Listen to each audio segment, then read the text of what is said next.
Broadcasting live from the Vegas Video Network studios, just steps from the Las Vegas Strip. It's time to get on the right side of sports betting. It's time for the Odds Couple. Welcome to the Odds Couple on the world-famous Vegas Video Network. My name is Scott Pritchard. Great to have you with us. I am joined every week live from the Vegas Video Network studios. My good friend and fellow co-host Anthony Padilla. Thanks, buddy. Good to be back once again. Today, we will be talking about why Jim Harbaugh actually has a better shot of seeing the field in San Francisco before Alex Smith is ever going to again. How Atlanta and the Falcons added insult to injury last night to Drew Brees, and we'll be discussing the one thing that CNN should be covering, which is the hostage situation in New York, where they have released the name of the one lone hostage, Tim Tebow. Let's attack the line.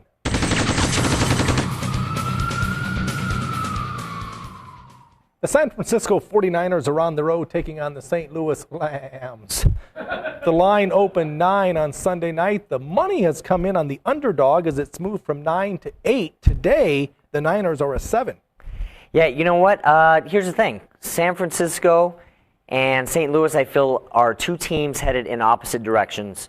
And San Francisco, now with Colin Kaepernick, I mean, can you imagine, Scott? Like, this guy, like, he took over for Alex Smith, you know, because Alex got hurt, and he actually won the job just in the one game. Like, that's almost unprecedented. I mean, it happens, but this is the type of thing that 30, 40 years from now is what becomes folklore, you know, when somebody got hurt. And I don't know if it's right or not, but the thing is, it's now an issue in San Francisco, but the thing is, this dude is a baller, and he's playing through it, and he's doing really well. You know, and it's hard for anybody really to question. I tell you what, this is why it's almost foolproof there in San Francisco, because your head coach is an ex-quarterback and an ex-really good quarterback, you know, so you can't, who's going to challenge that? Anywhere else, obviously, people would, you know, light up the head coach, which actually, this is interesting to me to think about this, that, you know, if it were in any other city, people would go, well, wait a minute, you've got your starting quarterback who's 26-1 over the past couple of seasons, this and that, you know, he's done this and this and this. You know, why would you replace him because he got hurt? But because Harbaugh's an ex-quarterback, that's his out, so to speak. But in terms of this game, there's much more, obviously, than just the quarterback situation. The Rams are, I don't know, they're too up and down. Steven Jackson is looking strong. He's looking like the running back of old, but you still never know if he's going to get hurt on the next play. He had 139 yards rushing last week. He had over 100 yards the week before against the 49ers, and the 49ers are actually only giving up 3.6 yards a game. I don't know if this is really going to be a close game, like they tied last time. I guess you can't get really closer than that. But I don't think that's going to happen again. I think San Francisco is going to win this decisively, but we'll see on Sunday. 49ers are trying to position themselves in a favorable position for the upcoming NFC Conference playoffs. Right now, they're seated number 2 behind the Atlanta Falcons. I don't think the 49ers are going to catch the Atlanta Falcons. They should be concerned about getting dialed in for the number 2 seed. The Chicago Bears are breathing down their necks, even though the Niners stuck it to the Bears. The fact that they have 2 losses and 1 tie, I think adversely will affect the Niners. I think they'll probably end up as the number 2 seed. I love their running game with Frank Gore. And as far as the running game or the passing game, whether it's Kaepernick or Alex Smith, fact is they're 32nd in all of football passing the ball. Jim Harbaugh loves Kaepernick. He traded up to get him, the stud product from the University of Nevada. Now, Alex Smith, hard to argue with success for the Niners. 20 wins, 6 losses, 1 tie. He was knocked out because of an injury. Niners were playing extremely well. So it's a little bit surprising that Jim Harbaugh, the coach of the Niners, would go with the young Kaepernick. But I'm telling you, the guy can play. He can run, he can pass. And again, this team, the Niners, are built on defense and a good running game. So we'll see how it plays out. Now, the St. Louis Rams have been a bit of an average team up to this point. They did play San Francisco extremely tough. It went to overtime. It ended up in a tie. But the St. Louis Rams, they get a little bit of respect at home. I understand the move. I bet this game. I have the Rams plus the 9. But in fairness to you, the viewer, the line has already been attacked. It's gone from 9 to 8 to 7, so it's up to you. My personal opinion is you almost at this point, if you're going to play the game, you have to be on the Niners minus the points. But it's 7 everywhere, so try to catch a 6.5 if possible. I attacked this line early with the Rams at home plus the 9. Now, we have another game. The San Diego Chargers are at home against the Cincinnati Bengals. Now, the total for this game opened 48, and the money has come in on the under. It went from 48 to 47. Today, it's at 45.5. Yeah, this is another interesting matchup with the Chargers and the Bengals, especially because, how about the Bengals, huh?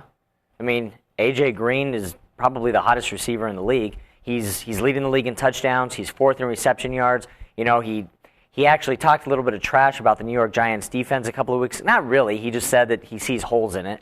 And he went out and he shut them up. I mean, that started going back and forth mainly on the Giants side, and he went out and outplayed them, and he's done that all year. And the Bengals team looks really good. Andy Dalton really is looking like a solid NFL quarterback, which is pretty cool, just because I really love the city of Cincinnati. And it's good to see them have a little bit of life in a sports team again. Now, they're still not a great team, but they are a little bit revived. As far as this game goes with the Chargers, interesting note, the Chargers this season are 0-6 when they face teams who have a quarterback with an above-average rating. Andy Dalton is ranked 11th in the league, so if that's any indication, go ahead and put your money there. However, in terms of the points, the 45, one team is averaging, I believe it is the Chargers, they're giving up an average of 21.5 points a game. The Bengals, adversely, are giving up an average of 22.5 points a game. I'm not great at math, Scott, but if you put those together, I think that's 44, which is under the 45. But this week it's going to be a little bit different because the Chargers are coming off a very low-scoring loss against the Ravens, who are known to do that to teams, and the Bengals just completely blew out the Raiders, which are also known to do that with teams and let them blow them out. So you put these two teams together, you're going to get points, and I think it's going over 45. We'll see what happens. I mean, time will tell. The Cincinnati Bengals picked a good time to get hot. They're playing considerably better football than they were earlier in the season, and they have a shot at the number 6 seed for the AFC. Some people think they might have a long shot at the division, but for all intent and purpose, I see them battling out Pittsburgh for that number 6 seed. I think the Colts will be seeded number 5, and then as far as the top 4 seeds in the AFC, it's probably going to be Houston, Baltimore, New England, Denver in that order. Indianapolis probably going to be the 5th seed, so number 6 going to be important. The Bengals, the Steelers, we'll see how it plays out, but the Bengals have picked a good time to start playing their best football. Now the Chargers, again, I feel for my friends. I feel for anyone in San Diego having to put up with Norv Turner week in, week out, every week. It's a debacle. Last week, taking on the Baltimore Ravens, all the Chargers had to do, $1.29 to go in the game. They're at home. The Ravens facing 4th and 29. Are you kidding me? They picked up 29.5 yards and ended up winning the game. So again, I feel for Phillip Rivers. I feel for the Chargers. And why Norv Turner? Again, this is an organization, I mention it every week, it irks me. They fired Marty Schottenheimer as their coach after they went 14-2, and they hired Norv Turner, who has never won anywhere. Didn't win in Washington, had talent. Hasn't won in San Diego, they have talent. So the total on this game from 48 all the way down to 45.5, I don't have an opinion, but as a professional sports bettor, 2 things. If you like the under, you should have bet under 48. You would never now bet under 45.5 or under 45 because you've compromised value. But if you're looking at this game, the only thing you can do is play the over because, again, the value has been compromised in terms of the under. So that will wrap up this edition of... What's the title of this again? Attack the Line. That's what it is. I was checking. You look sure, at you don't like I may have forgotten what this show is all about. Good job. You passed the test. That. Well, actually, while you were talking about that, it had me thinking about, you made an interesting point about Norv Turner not winning. First of all, anytime a team gives up that 4th and 29, you can't blame the coach. I mean, you can't. That's entirely on the defense. That entire defense should be sat the next week. Bring guys off the practice squad. That's absurd. These guys, NFL players, 4th and 29, that's unheard of. Now, as far as Norv Turner goes, it goes back to what we've talked about with some guys are coordinators, some guys are head coaches. Just like some guys are backup quarterbacks, some guys are starting quarterbacks. And that's just it. There's guys that are great backup quarterbacks, but when they have the starting role too long, they can't handle it. And I think it's the same thing with coordinators. They're out of their element in that head coaching position. I actually, in this case in point, would agree with Anthony. 7 billion people on the planet. I found the one person on the planet that's willing to defend Norv Turner. But in this isolated incident, please don't make a habit of this, Anthony. I agree. with Anthony that, Norv Turner's off the hook. If your defensive backs, they had 3 guys that could have tackled Ray Rice. They took bad angles, and they ultimately ended up losing the game. Bad teams find a way to lose games. Good teams find a way to win. But I do want to expand on this point because talking National Football League, I've talked before, underdogs tend to be undervalued. Which team in all of football, 32 teams, which team has the best ATS against the spread record? It's not a high-profile team like the Houston Texans. It's certainly not Anthony's Dallas Cowboys or my New England Patriots. Tampa Bay Buccaneers. They've only not covered the line twice. 8-2-1 ATS against the point spread. Now let's take a look at totals. Which 2 teams are doing extremely well in totals? Under. 8 of their 11 games have gone under. Arizona Cardinals, good defense, bad offense. That makes sense. The Giants, a bad defense and a pretty good offense, but 8 of their 11 games have gone under. One team out of 32, not even close, over. The New England Patriots, 9 of their 11 games have gone over the posted total. Oh, the Patriots again with them. Which takes us right into the next part of the show, which is the right side. Just kidding. I'm just trying to get past Spin to Win because I don't want to do the Patriot talk again. It's time for Spin to Win because we have the Patriots heading to Miami to take on the Dolphins. Patriots, of course, are favored by 7.5. In this segment, we're going to spin the wheel. The lovely Tara is not here, so instead we have the lovely Scott Whitney taking over. And he's going to spin the wheel. It's going to land on a team. Scott's forced to argue for that team. I'm going to take the opposing team because, as the smart bettor knows, you've got to know both sides so you can bet with your head because this is real money you're putting on the line. Scott, if you would. Okay. Scotty's got the Dolphins. The Miami Dolphins. Okay, I'll sell it. Dolphins at home, getting 7.5 points. I see some value here with the Miami Dolphins simply because I love underdogs. Underdogs are undervalued. You heard it last week. You heard it the week before. Tune in next week. I'll be saying the same thing. The Hook, Dr. Hook, is my favorite 70s band. And in football betting, the Hook is king. I'm getting 7. No, I'm getting 7 and a hook. 7.5. It could come into play. The Miami Dolphins, I have to say the concern is the Patriots are well rested, and they've done extremely well within their division. But I think the home field, the home team underdog with the Dolphins, and the fact that they're a pass-happy team, it's a pass-happy league, the one weakness the Patriots have has to do with their secondary, their pass defense. So I think even if the Dolphins are down, say, 10, 13 points late, they'll come in through the back door and get the back door cover because they'll be passing the ball, and the Pats, known for many things, their pass defense is not one of them. Nice. I commend you for that. Actually, one stat that I'm sure you're not aware of, the Dolphins actually lead this series, the overall series, 50-43. Any other totally meaningless stats from 93 games ago that we want to bring into play? This coming from the stat master. Yes, but current stats. I brought up what happened in head-to-head 1874 when these two teams play? I don't care. All right, look, you realize the reason Scott's doing this with me is because he already knows the Patriots are going to win this game. They're going to win it big. The value on the underdog, in most games, but this line isn't big enough. It's absurd. The Patriots can win the AFC East by winning this game. So obviously they've got that on their side. And here's the thing. The Patriots are not a team that go, oh, well, we've got 4 or 5 games left in the season, so if we win this one, no big deal. Belichick has this team always ready to win and I promise you, he's telling these guys, hey, treat the Dolphins just like they're the Dallas Cowboys. All right, I just needed to just pretend there's somebody better than they are. Because and he's the first to admit as well, you never know what you're going to get out of a team on a Sunday. And the Dolphins have shown signs of pretty good stuff this year. It's not going to be enough to beat the Patriots this week or any other week, but I don't really think this is going to be a close game. Your money's safe with the Patriots. Nice try. It's interesting, these two teams, a division rival, AFC conference competitors going at it. But the Patriots, remember, they were 1-2 early. It's not how you start, it's how you finish. They've won 7 of their past 8 games, and I was at LVH last night checking out your show, and the sportsbooks have the Patriots favored to win the AFC Conference Championship at plus 170. Makes my plus 5-1 early at Station Casinos looking pretty good. That's right.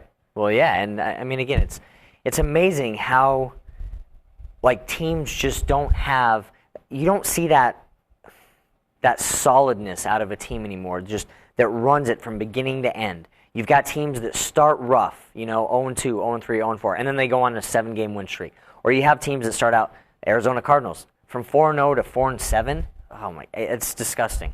The other thing I wanted to point out when we talk about teams that are doing well against the spread, that's all we care about, you and me. We'll leave the media, the talking heads, to talk about who's, as far as a team that's going to win or an inferior team that obviously is going to lose. We're all about the point spread. It's all about cashing tickets and making money ATS against the spread. Now, ugly teams oftentimes will get there. As a case in point, the Jacksonville Jaguars, I think they might be the worst team in all of football. We talked about this a couple of weeks ago, the fact that on the road, Jacksonville, undefeated, ATS. If you blindly bet the Jacksonville Jaguars against the point spread, you've cashed each and every time. They're 5-0 on the road against the spread. Speaking of spread, I need to hit one soon. Because that buffet that little setup last night looked amazing. So I'm hoping maybe there's one set up in the back for us. So we're going to go look for that. We're going to take a break. You're watching The Odds Couple right here on the Vegas Video Network. Come right back. This is David Ivey from Pub Crawl. It's funny because this is David from. You should just leave it on. Hi, I'm David Ivey from Pub Crawl, and you're watching the Vegas Video Network.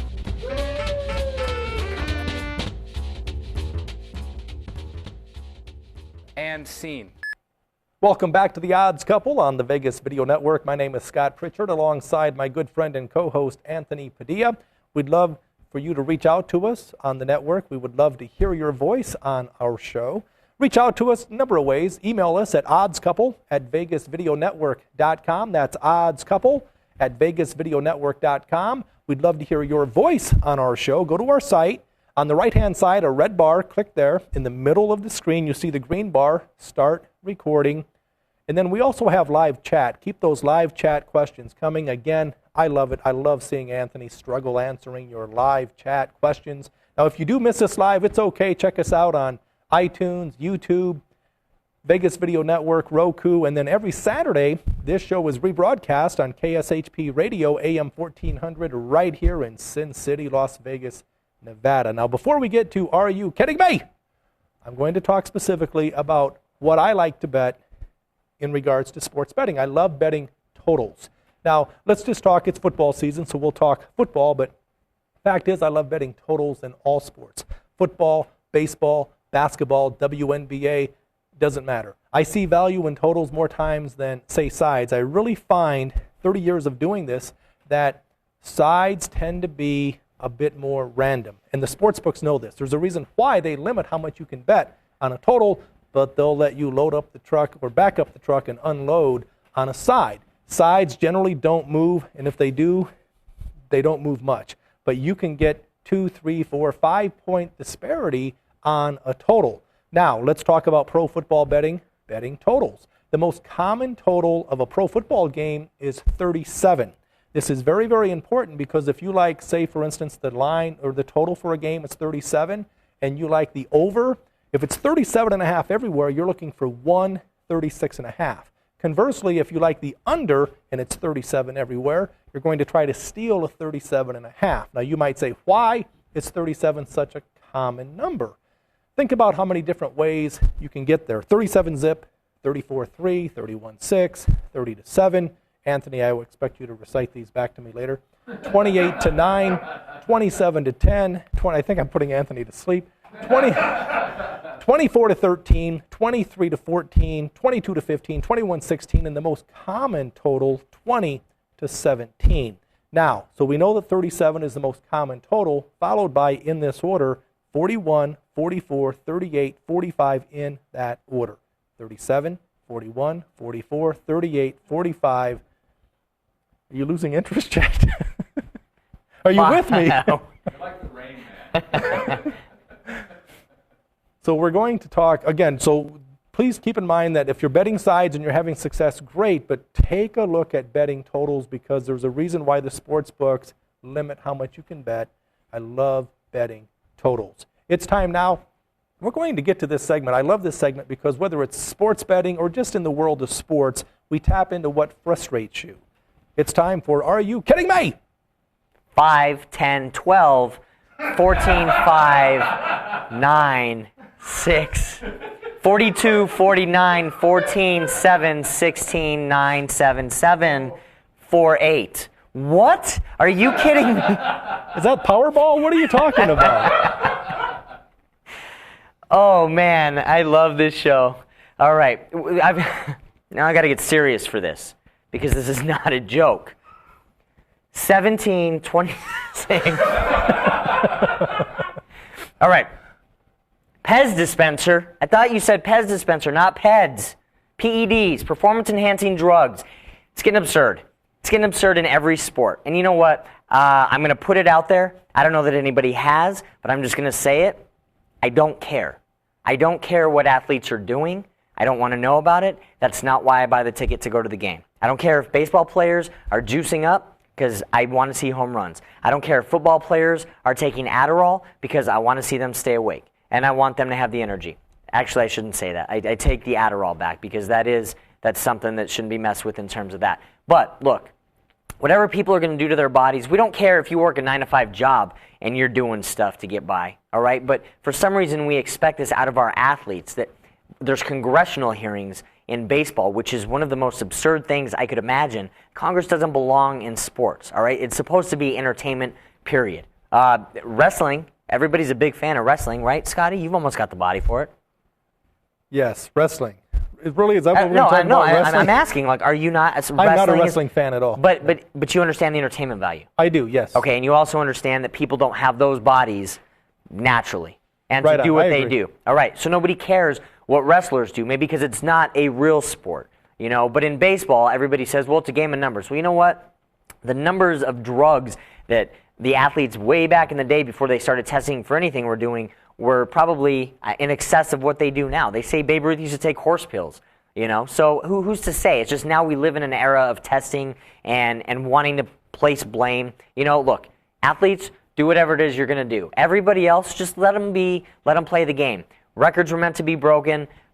Honestly, sure, whatever. I mean, it might sound bad coming out this way, but I really don't care. I just want to grab a bucket of popcorn and a Coke and watch the game and enjoy it for what it's worth, and that's it. So and by Coke, I meant a Coca-Cola. And I want to make it clear that for when I'm watching a sporting event, I really don't care what's going on. I just want to be entertained by the guys on the field. And God bless them for doing what they do week in and week out to their bodies. Are you kidding me? You kind of remind me of a friend of mine back in the 90s. We were at a Giants game, and I said, doesn't it bother you or concern you that Barry Bonds might be juiced? He says, no, I bet the Giants. I hope he hits the ball farther. Is that what you're saying? What I'm saying is it's only an issue now because we suddenly test for it now, you know? So stuff that guys do now could have been doing 15 years ago, but they weren't testing for it, so you can't say those guys were on steroids. But now because they're testing for it, suddenly these guys are, you know, doing stuff that's not allowed. But they're doing the same stuff. Because, I mean, I remember the conversation I had with my buddy Steve, who was in denial. Because I said, listen, I mean, Barry Bonds, if you look at the guy from the early 90s to the late 90s, he's a monster of a man. His head is swollen. I said, no, he just really likes to work out. Are you kidding me? See, now that's a little crazy, you know. But you got to at least admit, look, these guys are doing something. But who cares? You know, I mean, truly, do you care? And what is that? Why is it? I mean, this Adderall thing is a huge thing in the NFL right now, a huge thing, and nobody's really making an issue of it. If this were baseball, they'd be stopped. There'd be work stoppage because of it, you know? Like 4 or 5 guys have come out, and they are getting suspended a couple of games, but still, that's not the point, you know? I mean, again, the demand that is placed on these guys to perform, nobody can understand. Nobody can understand. Well, that kind of brings me to my next point. I'm glad that you were clear in illustrating your point. A lot of people are up in arms about what happened in the NBA last night with Greg Popovich, my favorite coach. I think he's the best coach on the planet in the NBA. He, after a long road trip, gave his 4-star players, Tony Parker, Tim Duncan, Danny Green, Manu Ginobili, he said, listen, go home. I know tonight's game's on national TV. It's the only trip we're making Miami to take on the Heat. Go home. Get some rest. We have a big game Saturday against Memphis. David Stern, commissioner, not happy. Fining, well, we're going to find out, I guess, sooner than later what the ramifications are, but Stern is not happy. I think that's absurd. Again, David Stern has become he runs a tight league, but this isn't his place. So stay out of it. I understand from the business aspect of you're playing Miami. It's nationally televised on TNT, and you've got all that viewership and all that advertising money coming in because people want to see the stars. But once again, now suddenly he's dictating how it should be played. Well, these guys are trying to really win the championship. And to do that, they need rest. So what if they play in that game and now they're broken down for the next 2 weeks? Or what if one of them gets hurt from fatigue? And that happens. I see no issue with him resting the guys. Now, being Greg Popovich, you kind of feel like he did it in that game to say, I do what I want. Could he have rested him the night before, maybe, in a less important game? Obviously you're not going to rest him at the beginning of that stretch. But at the same time, look, they're trying to win games. And if that means resting guys rest them in baseball. You're giving guys days off. They play 162 games. You're giving guys days off. So I see nothing wrong with it. I actually would agree with you overall because I love Greg Popovich. And the reason has to do with the fact he says what he wants, does what he wants. He's won 4 NBA titles with the San Antonio Spurs once they picked up Tim Duncan back in 1997. But one of my favorite things took place about 2 weeks ago. David Aldridge, who is well-known, well-liked, very respected, he was interviewing Greg Popovich, okay, in between quarters, which is mandated by the league. David Stern, the commissioner, says, coaches, we want you to be fan-friendly, so in between quarters, we want you to talk to our reporters. David Aldridge, great reporter, made the mistake of saying to Greg Popovich, as the Spurs had just given up a 80-foot three-point shot to start the fourth quarter, he said, Coach, are you happy with where your team is? And Popovich says, happy. You need to come up with a better word than happy. None of us are happy. We're here to compete. We're trying to win. Happy is not in the equation.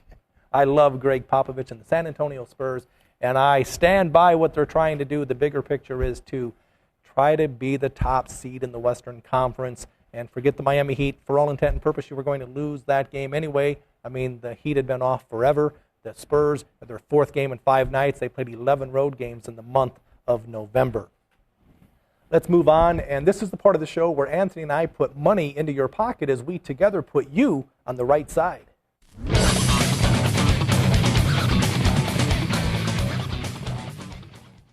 This week, I am going with the Philadelphia Eagles heading to Dallas to take on my Dallas Cowboys, America's Dallas Cowboys, if you will. The Cowboys are favored by 10.5 in this game. Man, I hate to say it. It hurts to say it. You have 2 pretty ugly teams going into this matchup on Sunday Night Football. The Eagles, who couldn't be happier that they're this bad, but you also kind of feel for Andy Reid because he seems like such a great guy. Everybody loves him. But at the same time, it's probably for the best because once he leaves Philly, he's going to get a job offer somewhere else immediately if he wants it.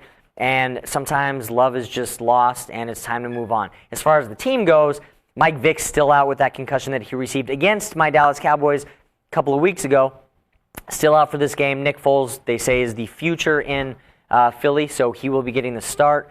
Again, it's Sunday night. Bright lights of Dallas, and the new beautiful stadium are going to be on him, which seemingly is more of a home field advantage for every opposing team. Check this out. The Eagles, in the last 7 games, 1-6 against the spread. Cowboys, 0-8 this year. That's amazing. That's amazing. So, somebody's got to cover, but again, the Cowboys are 10.5-point favorites. What do you do here? I don't know. I love the Cowboys, but there's just so many things wrong with the discipline on the team. As far as the tools go, everything is fantastic. Romo, Dez, the whole offense just clicks on all cylinders when Garrett allows them to run it. The problem is they play so defensively, and they're always they're trying to protect the lead 3 minutes into the game, and it's just absurd some of the schemes that you see from this team. But they are the Dallas Cowboys, and they have shown great potential and promise this year. The Philadelphia Eagles, you really can't rule them out of any game, just because of the fact that they also have been up and down. And Mike Vick looked really good in that game before he went out against Dallas. Nick Foles has now got a couple of games under his belt, so it'll be curious to see if he's feeling a little bit more comfortable. He's already seen the Cowboys once, so I'm curious to see if he learned anything from that game, taking him on again. However, in this game, huge Cowboys fan, that's not why I'm going. That's why I'm going with them to win, because I, of course, always go with them to win, but I don't necessarily see them winning by 14 or even 11. I see them winning by maybe 10 at the most. So as much as it hurts me to say, as you said, other shows are for the winners and the losers. This one is for the points. So this week, the right side for me is Philly minus the points. I believe that's Philly plus the points. I'm sorry, plus the points. I'm sorry. Yes, I can't. Look, that's how little I want to bet on Philadelphia. I can't believe I said that. Yes, that is Philadelphia plus the points. Let's clarify. Plus the points. 7, 17, 26. The Eagles have covered one game all year. And Anthony, I need to give you credit because you saw this coming long before I did. I have a lot of respect for Mike Vick, Andy Reid, and the Eagles. I was wrong. Anthony's right. He's good. I'm bad. Let's not overreact. But the Eagles have won. They've only covered the spread one time. What I find interesting, and I have to address this because I've been sitting here patiently listening to Anthony ramble about the Cowboys, America's team. America's team, my ass.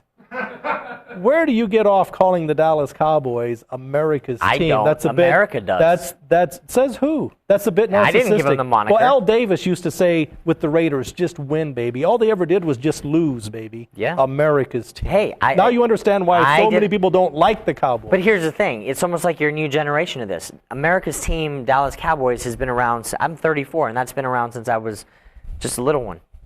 So I didn't come up with it. That's just how God made it. You're Scott, guilty. You're guilty for repeating it. it. America's Well, team. we All are right. America's team. Let's get to my right side. Enough bantering here. All right. The Kansas City Chiefs are an ugly team.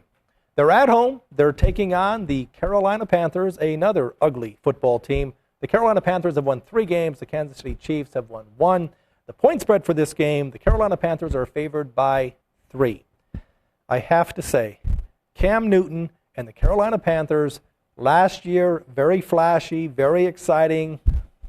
This year, I think Cam Newton is guilty of the sophomore jinx. A lot of teams have figured him out. That tied in with the fact that their defense is extremely horrific. The Kansas City Chiefs, yes, they're ugly. Yes, it takes courage to bet the Chiefs. Step up to the bet window. I want $1,100 to win $1,000 on the Kansas City Chiefs and hope that the ticket writer doesn't laugh at you when he gives you your ticket. But 3 hours later, you will get the last laugh. The reason I say this, the Chiefs, Jamal Charles, they can run the ball. They play pretty good defense. I'm not sold on their quarterback, Brady Quinn, who's going to get the start this week. But the Chiefs played well against the Broncos. They covered, almost won the game straight up as a 13.5-point dog a few weeks ago against the Pittsburgh Steelers. The right side for me, Kansas City plus the 3. Okay? Take the Chiefs plus the points. See the cashier.